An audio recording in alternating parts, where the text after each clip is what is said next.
बच्चों, आज का हमारा टॉपिक है बाह्य वैद्युत क्षेत्र में रखे वैद्युत द्विध्रुव पर बल युग्म का आघूर्ण।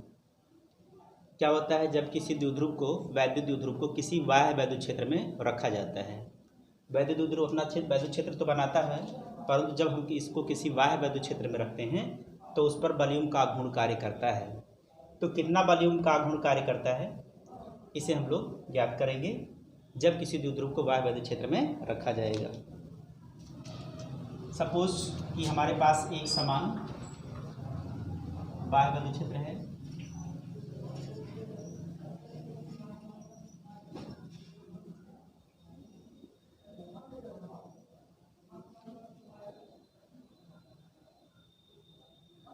ये वैद्युत क्षेत्र है, ठीक है।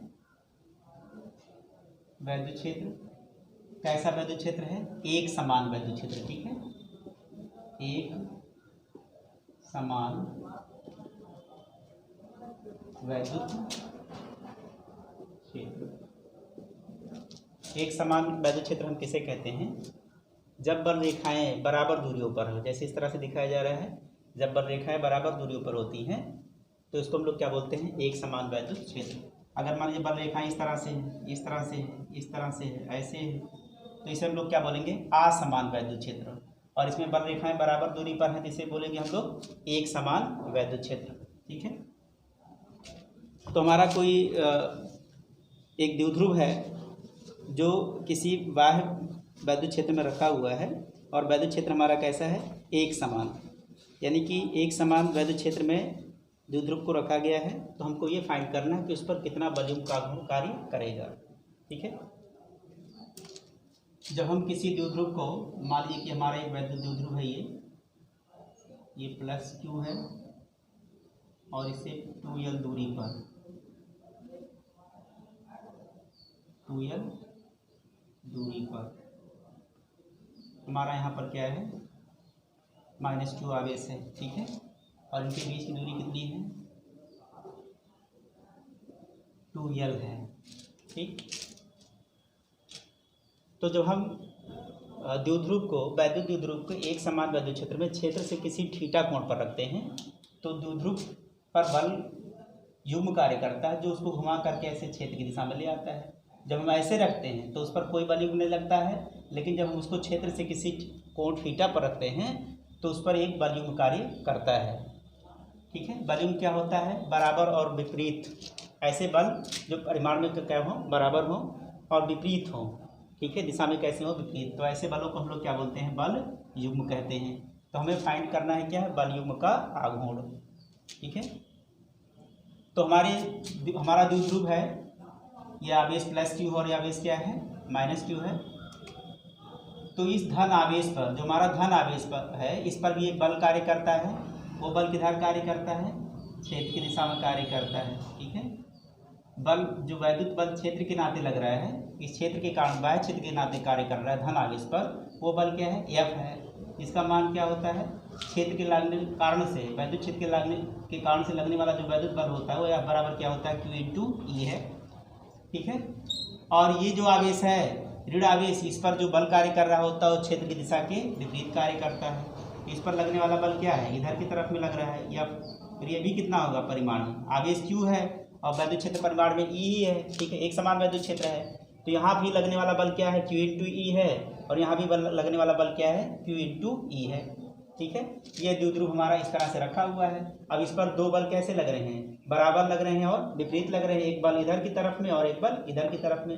तो ये दोनों बल क्या बनाते हैं? बल युग्म बनाते हैं। और ये क्या करते हैं? द्विध्रुव को घुमाकर ऐसे क्षेत्र की दिशा में ले आते हैं, ठीक है। तो अब हमें निकालना है बल युग्म का आघूर्ण। बल युग्म का आघूर्ण, वैद्युत द्विध्रुव पर बल युग्म का आघूर्ण। तो बल युग्म का आघूर्ण क्या होता है कि इन दोनों बलों में से कोई एक बल, चाहे ये बल ले लें चाहे ये बल ले लें, और इनके क्रिया रेखाओं के बीच की लंबवत दूरी का गुणनफल क्या कहलाता है? बल युग्म का आघूर्ण। अगर हमें बल युग्म का आघूर्ण चाहिए, ठीक है, तो बल युग्म का आघूर्ण क्या होता है? बल युग्म का आघूर्ण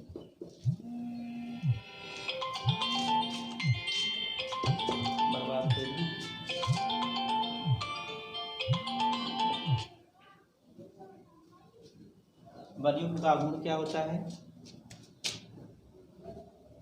ये होता है कोई एक बल गुणे, ये जो बल हैं इनके क्रिया रेखाओं के बीच की लंबवत दूरी।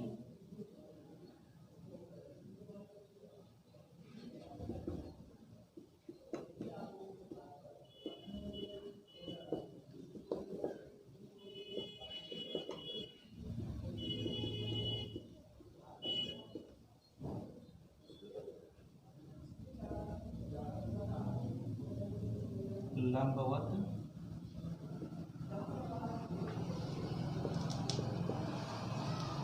इसी के गुणनफल को क्या बोलते हैं? बलयुग्म का आघूर्ण। और बलयुग्म के आघूर्ण को लिखा कैसे जाता है? तो इसे हम लोग टाउ से लिखते हैं, ठीक है। इसका जो चिन्ह है वो क्या है? टाउ है, इससे हम लोग इसे लिखते हैं। तो कोई एक बल और बलों की क्रिया रेखाओं के बीच की लंबवत दूरी, इसी को क्या बोलते हैं? बलयुग्म का आघूर्ण। तो हमको क्या निकालना है? द्विध्रुव पर लगने वाले बलयुग्म का आघूर्ण। कैसे निकालेंगे? तो ये वाला जो बल है इसकी क्रिया रेखा ये है, और ये वाला जो बल है उसकी क्रिया रेखा ये है, ठीक है। ये बल की, इस वाले बल की और इस वाले बल की क्या है? क्रिया रेखा है। तो हमें एक बल, सपोज करिए हम ये बल ले रहे हैं, तो क्या होगा कि अगर ये बल ले रहे हैं तो बलों की क्रिया रेखाओं के बीच की लंबवत दूरी, अब ये बल की क्रिया रेखा है और ये इस बल की क्रिया रेखा है और इसके बीच की क्या है? लंबवत दूरी है, ठीक है, ये वाली लंबवत दूरी। तो इसी का गुणनफल क्या कहलाता है? बलयुग्म का आघूर्ण। और ये हमारा द्विध्रुव क्षेत्र से कितने कोण पर रखा हुआ है? थीटा कोण पर रखा हुआ है,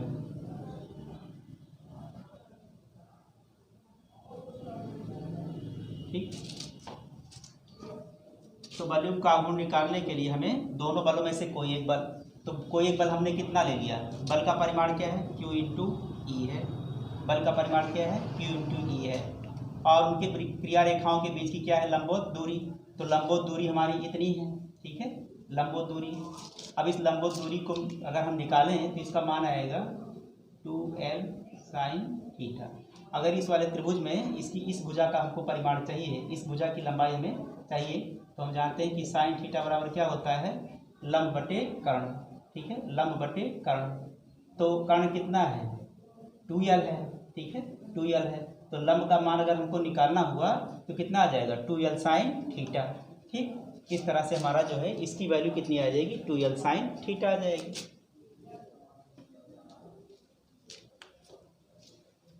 तो ये जो लंबवत दूरी है क्रिया रेखाओं के बीच की, ये और ये क्रिया रेखा है, इनके बीच की लंबवत दूरी 2L साइन थीटा है। तो बलयुग्म का आघूर्ण कितना हो गया? इंटू 2L साइन थीटा हो जाएगा, ठीक है। अब हमको पता है Q into 2L, Q into 2L, इसको अगर इस तरह से लिख लिया जाए E साइन थीटा, तो Q इंटू 2L के स्थान पर हम क्या लिख सकते हैं? द्विध्रुव का आघूर्ण, वैद्युत द्विध्रुव का आघूर्ण। हमें पता है क्योंकि जो है वैद्युत द्विध्रुव का आघूर्ण P बराबर क्या होता है? Q into 2L। इसलिए जो हमारा बलयुग्म का आघूर्ण हुआ वो कितना हुआ? इसके स्थान पर आप लिख लीजिए P लिख लीजिए, और ये क्या हो गया? E हो जाएगा, और ये हो गया साइन थीटा। तो द्विध्रुव पर जो बलयुग्म का आघूर्ण कार्य करता है वो कितना होता है? PE साइन थीटा, ठीक। ये हमारे बलयुग्म के आघूर्ण का फार्मूला है। अब ये बलयुग्म का आघूर्ण ज़्यादा कब होगा? यदि हम थीटा का मान 90 रख दें तो बलयुग्म का आघूर्ण कितना हो जाएगा? P इंटू ई। ये बलयुग्म का आघूर्ण का मैक्सिमम मान है यदि थीटा कितना हो? 90 डिग्री। यानी कि यहाँ पर अगर इसको द्विध्रुव को हम लोग ऐसे वैद्युत क्षेत्र से कितने अंश के कोण पर रखें? 90 डिग्री पर रखें, तो बलयुग्म का आघूर्ण उस समय कैसा होता है? अधिकतम होता है। अधिकतम मान इसका कितना होगा? P इंटू ई। अगर हम द्विध्रुव को ऐसे रख रहे हैं, क्षेत्र की दिशा में रख रहे हैं, तो थीटा कितना हो जाएगा? 0 डिग्री हो जाएगा। जब थीटा 0 डिग्री हो जाएगा तो साइन 0 का मान कितना होता है? 0। तो उस कंडीशन में बलयुग्म का आघूर्ण कितना होगा? 0 होगा, ठीक है। तो बलयुग्म का आघूर्ण अधिकतम कब होता है? जब हमारा थीटा कितने डिग्री का होता है? 90 डिग्री का होता है। तो ये बल इसको घुमा करके किधर ले आते हैं? ऐसा ले आते हैं। उस समय बलयुग्म का आघूर्ण कैसा रहता है? मैक्सिमम, ठीक है। और जब थीटा कितनी हो जाती है? 0 डिग्री हो जाता है, तो इस समय बलयुग्म का आघूर्ण कार्य नहीं करता। क्यों नहीं कार्य करता है? क्योंकि इस कंडीशन में क्या होगा, ये हमारा द्विध्रुव का प्लस वाला आवेश और ये कौन सा हो जाएगा? माइनस वाला आवेश। और ये देखिए एक बल इधर हो जाएगा और एक बल इधर हो जाएगा, ठीक है। बल विपरीत तो है दोनों आवेशों पर, लेकिन इसकी क्रिया रेखा और इसकी क्रिया रेखा एक सिद्ध में हो जाती है। जब क्रिया रेखा एक सिद्ध में होगी तो उस समय बलयुग का आघूर्ण नहीं लगता है, ठीक है। बलयुग का आघूर्ण कब कार्य करता है? जब दोनों बलों की क्रिया रेखा एक सिद्ध में नहीं होती हैं। यहाँ पर लिखा है बलों की क्रिया रेखाओं के बीच की लंबवत दूरी। ये बलों के जब ये एक सिद्ध में आ जाते हैं तो लंबवत बलों की क्रिया रेखाओं के बीच की जो लंबवत दूरी होती है वो शून्य हो जाती है। इसके कारण से बलयुग का आघूर्ण कार्य नहीं करता, ठीक है। और द्विध्रुव हमारा स्थायी स्थिति में ऐसे क्षेत्र में रुक जाता है। तो इस नाते जो है जब 0 डिग्री होगा तो कोई बलयुग का आघूर्ण कार्य नहीं करेगा। और मैक्सिमम कब कार्य करेगा? जब थीटा कितने डिग्री का होगा? 90 डिग्री का होगा। तो ये हमारे बलयुग के आघूर्ण का ये फार्मूला है, ठीक है बच्चों। मैक्सिमम पूछा जाए तो थीटा बराबर 90 लगा देंगे और ये बलयुग का आघूर्ण आ जाएगा P/E, ठीक है। और अगर हम इसे वेक्टर रूप में लिखना चाहते हैं, ठीक है, वेक्टर रूप में, तो अगर हमें वेक्टर रूप में इसे लिखना है तो हम कैसे लिखेंगे? देखो ये भी सदिश राशि है और ये भी सदिश राशि है और ये भी सदिश राशि है, तो लिखा जाएगा, ठीक, इस तरह से हम इसे वेक्टर रूप में लिख सकते हैं द्विध्रुव के आघूर्ण को। अब इस पर बेस्ड हम लोग कुछ न्यूमेरिकल हल कर सकते हैं। तो कुछ सवालों को हम लोग देख लेते हैं कैसे इसे लगाया जाएगा।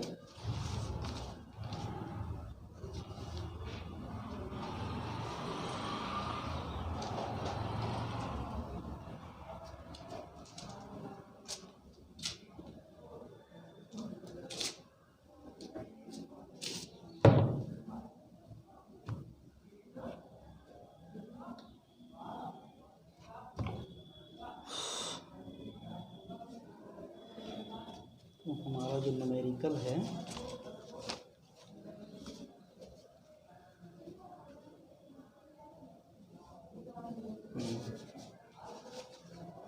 चलिए कुछ हल कर लें।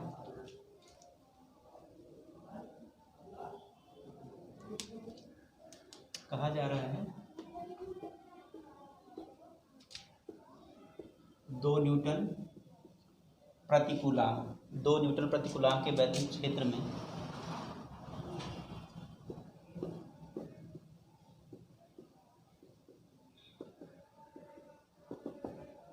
क्षेत्र में, या ऐसे लिख लें 2 न्यूटन प्रति कूलाम के वैद्युत क्षेत्र से 30 अंश के कोण पर, 30 अंश के कोण पर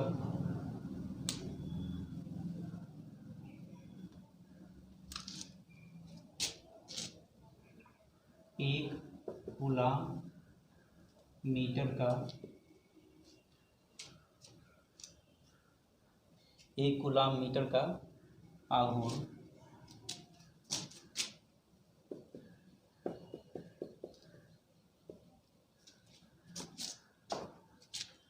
एक कूलाम मीटर का आघूर्ण एक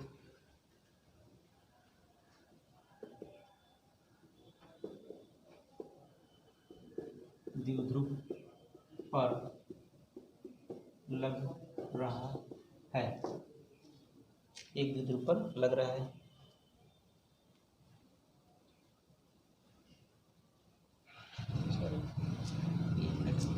एक कूलाम मीटर का, एक कूलाम मीटर आघूर्ण का, एक कूलाम मीटर आघूर्ण का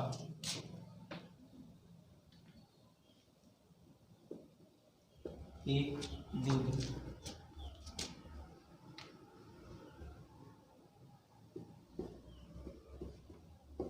रखा है।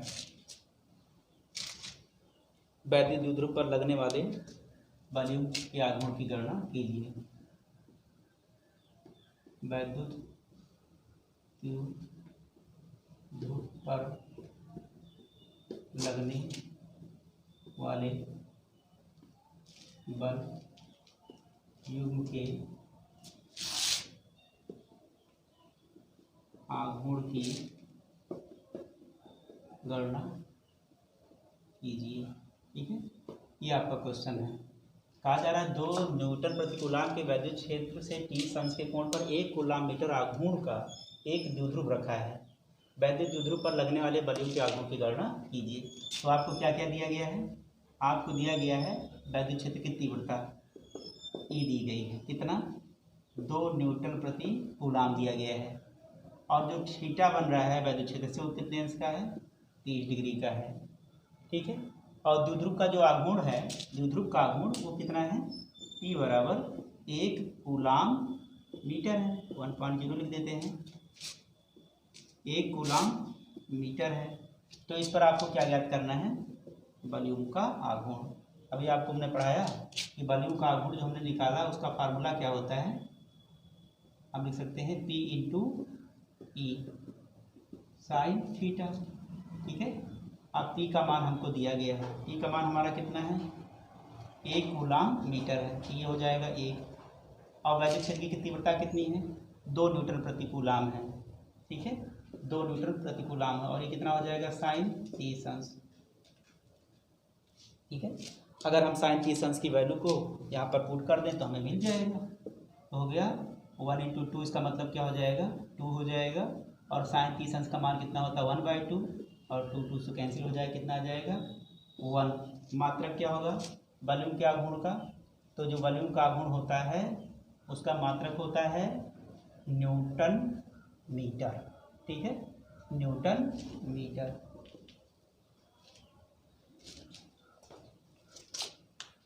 परिभाषा से इसका मात्रक निकाल सकते हैं, अन्यथा तो आप इसका मात्रक रखिए और इसका मात्रक रखिए और आपका मात्रक निकल आएगा, ठीक है।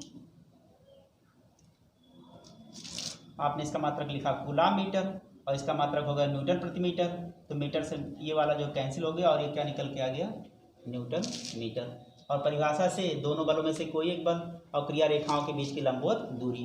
तो हमने जो परिभाषा लिखी थी टाउ बराबर कोई एक बल चाहिए और लंबवत वाली दूरी चाहिए, ठीक है, अर्थात लंबवत दूरी का मतलब दूरी चाहिए।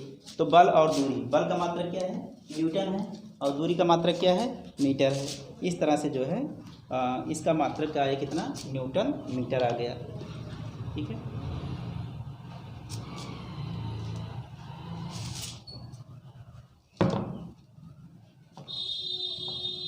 अब एक आध सवाल और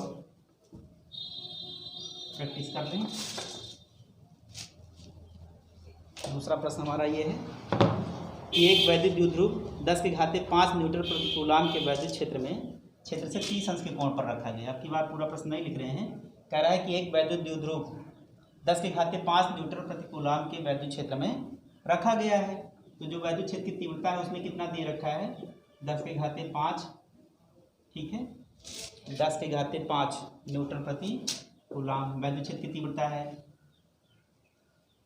और इसे थीटा जो बनाया गया क्षेत्र से वो कितने अंश का है? 30 डिग्री का है, 30 डिग्री के कोण पर इसको रखा गया है, ठीक।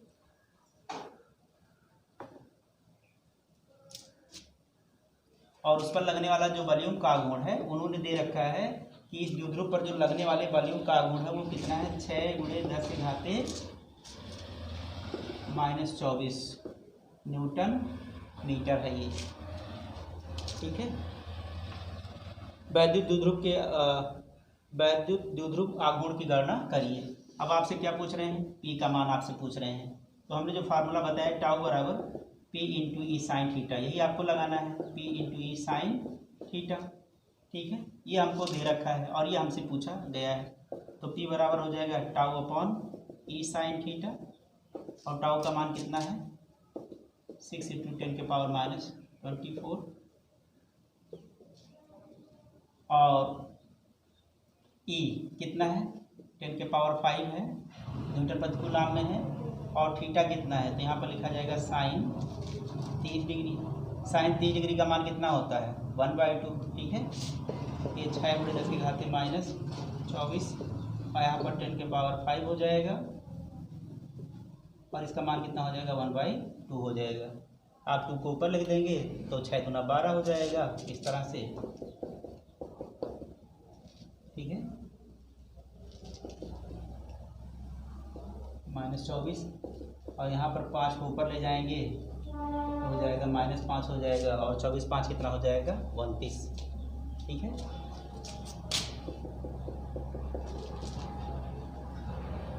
और चूंकि हमारा ये क्या है, बल आघूर्ण, ये क्या है, द्विध्रुव का आघूर्ण है, तो द्विध्रुव के आघूर्ण का मात्रा क्या होता है, कूलम मीटर होता है। तो इस तरह से हम सवाल को हल कर सकते हैं। जो भी क्वेश्चन दिया जाएगा वॉल्यूम के आघूर्ण पर आप उसको लगा सकते हैं। हमारा फार्मूला हमको याद रहना चाहिए, टाउ बराबर PE sin थीटा। ठीक है, आप उसमें से दोनों में से तीनों राशियों में से कोई राशि आपको पूछी जा सकती है। तो आज के टॉपिक में इतना ही, धन्यवाद।